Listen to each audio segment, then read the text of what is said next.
itu ya Ya.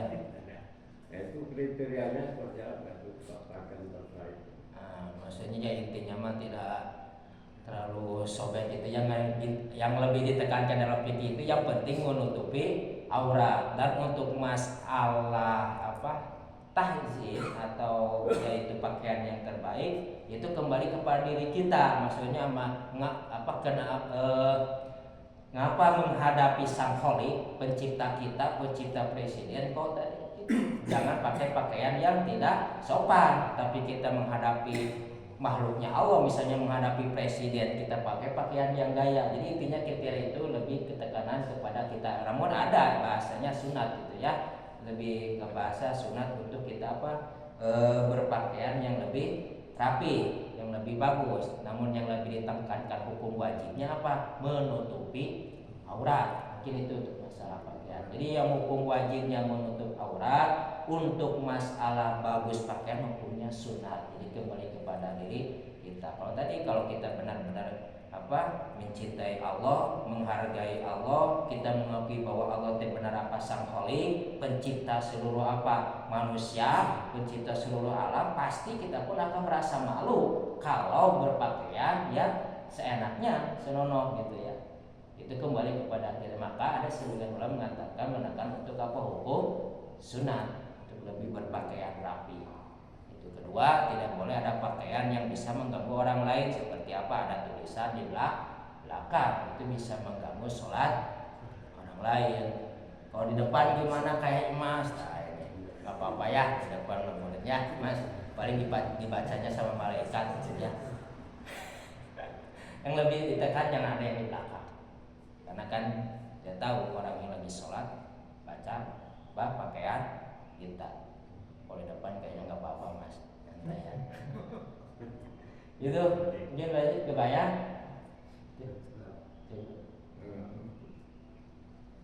Ya, jadi bahasanya sunat aja kalau untuk masalah pakaian khusus. Yang wajibnya itu menutup aurat. Pakai samping pun jadi. Ya, pakai samping pun jadi, yang penting ini sama ini tertutup. Makanya ketika haji cuma pakai yang bisa tertutup aurat saja, dan mengingatkan kita bahwa kita itu benar bahwa makhluk yang tidak punya apa-apa, karena lahir ke alam dunia pun tidak bawa apa-apa, dan meninggal pun akan meninggalkan yang kita dititipinya. Yang penting menutupi aurat yang hukum wajibnya. Ya itu. Mungkin itu tadi masalah pakaian. Kebayang Haji? Cukup. Yang lain ada? Enggak? Jadi dalam pergantian sab kedua itu mulainya dari tengah tuh ada itu dari sebelah kanan. Kanan maksudnya sunat, kanan dari jalur imam. Ya. Ini memang di sini, dari sini. Maksudnya bukan ke sana, tapi mengukur kanan dari imam sedikit saja. Imam di sini kan. Ya, jadi jangan dari sana. Untuk masalah pengukuran dari tengah dulu ya. Ya. Imam di sini dan sunatnya di kanan. Itu untuk sab baru gitu ya. Dan kalau bisa ya itu ada teman, makanya suka ada istilah menepuk ke depan kalau misalnya tidak ada teman yang datang. Makanya suka ya biar ada yang menemani, suka menepuk ke belakang itu. Untuk yang menemani jangan sampai salto kayak kemarin ya yang dicontohkan, walaupun pas ke belakang. Ada yang di video salto itu ke belakang, itu terlalu ya isrok ya, keterlaluan gitu, kelebihan. Tapi dengan cukup itu berjalan kaki ke belakang untuk menemani orang yang mau sholat. Gimana tuh saf yang di saf yang di depan kosong, kan nggak ada penekanan ya. Makanya suka ada istilah lagi, lebih merapat lagi, yang itunya lebih mengerti, yang mau yang di kiri atau yang di kanan. Rapat lagi, itu jangan sampaikan saf kosong seperti tadi ya. Itu kan yang misalnya di sini mundur ke belakang, ini kosong. Nah kalau bisa yang kiri atau yang kanan yang sudah ngerti itu kita itu menggeser. Jadi yang dikosongkan itu yang di pinggir. Nanti kalau ada makmum yang lebih ngerti lagi yang datang, biasanya diisi ke belakang. Nah kalau yang ke tengah nggak mungkin, mengganggu orang lain gitu. Jadi ngisinya ke kiri atau ke kanan yang kosong. Jadi kalau semuanya pada ngerti ya itu, kalau misalnya pada kaji biasanya itu antara kiri dan kanan itu, ini tengah kan kosong, itu saling apa itu mengisi dan apa ngelehan lah bahasa Inggrisnya mah ya, tahu ngelehan? Jadi merapat gitu, jangan egois, ngelehan gitu kan. Dapat nanti yang kosongnya di pinggir. Ada mamu yang ngerti diisi lagi, tapi di pinggir nggak di tengah, tamu pinggir. Ya, ada lagi? Cukup, Mas? Enggak, ada terus. Alhamdulillah ya. Ya, Mas. Kalau kita mendengar azan, ada dua masjid, yang satu agak jauh, yang satu agak dekat. Lebih afdol yang mana gitu? Yang terdengar aja dan yang duluan ya Mas ya. Dan disunatkan apa? Membaca apa? Marhaban ya qurata ini bika ya Rasulullah. Yuk sini nih. Sunnah. Begini, bukan itu maksud saya. Ya. Tadi ada dua masjid kita dengar azan kan sama agak-agak itu rahim dengan yayasan. Ini kan agak ada yang satu yang agak jauh, ada yang dekat. Yang kita yang lebih afdol kita datang apa yang masjid yang terdekat atau yang terjauh? Oh, untuk datang berjamaahnya ya lebih terdekat biar ini. Kalau saya mau pengen misalnya melangkahnya karena ada derajat yang bagus, pahala yang baik, pengen yang jauh ya mangga gitu ya. Jangan sampai apa yang terdekat kosong kita mengampai yang jauh gitu. Yang lebih utama apa? Kalau bawa yang dekat. Kalau untuk mengumpulkannya yang lebih apa? Utama yang dekat, kecuali kalau yang dekat sudah penuh baru ke sana. Ya abdonya tetap yang dekat dulu. Makanya suka ada hadis mengatakan kalau kita mau berbuat kebaikan itu kepada kerabat dulu. Ya sama dengan sholat. Makanya masjidnya yang dekat dulu gitu. Tapi pahalanya lebih besar kepada yang jauh. Iya, kalau misalnya mohon maaf, kalau misalnya masalah langkah emang gitu ya. Kalau misalnya masalah langkah, kalau masalah afdol ya afdol lebih dekat. Kenapa? Karena jangan sampai masjid yang dekat kita dikosongkan, kita menggapai masjid orang lain. Gitu. Kalau untuk masalah afdol dan malahan ada juga mohon maaf penekanan itu ya jangan sampai ya tadi masjid terdekat kosong, masjid orang lain kita makmurkan. Itu sama dengan apa? Sifat egois. Ya. Bisa diatur, Mas. Nonton dulu ke sana. Oh, enggak bisa, enggak. Tuh kayak Ustaz Orid bagus. Karena pengen derajat langkah yang bagus ya Mas sengaja aja dulu muter. Jadi itu double. Mas ya, Betul jalan kaki itu naik sepeda. Bagus tuh itu kayak ini Ustaz Orid ya. Jadi gitu Mas. Itu double. Pertama memerlukan yang dekat, kedua langkahnya lebih banyak ya. Jadi langkah dengan naik sepeda beda tidak hitungnya tadi. Ya, insya Allah ya mungkin lebih banyak langkah kayaknya dengan menggoseh gitu. Karena kalau menggoseh itu kan ada jeda apa? Berhentinya kan? Kalau mau dalam tarekat itu apa? Ya perjalanan kelihatan. Mungkin dalam melangkah Mas. Jadi yang bawa sepeda lebih baik jalan kaki misalnya. Ada cucian. Itu wallahu alam ya. Kan itu secara ibadah kita, tapi kita tetap ibadah kita itu apa? Cuma apa mengharapkan ridho, rahmat, maghfirah Allah. Dengan diampuni dosa pun kita sudah apa? Alhamdulillah. Jangan mengharap apa?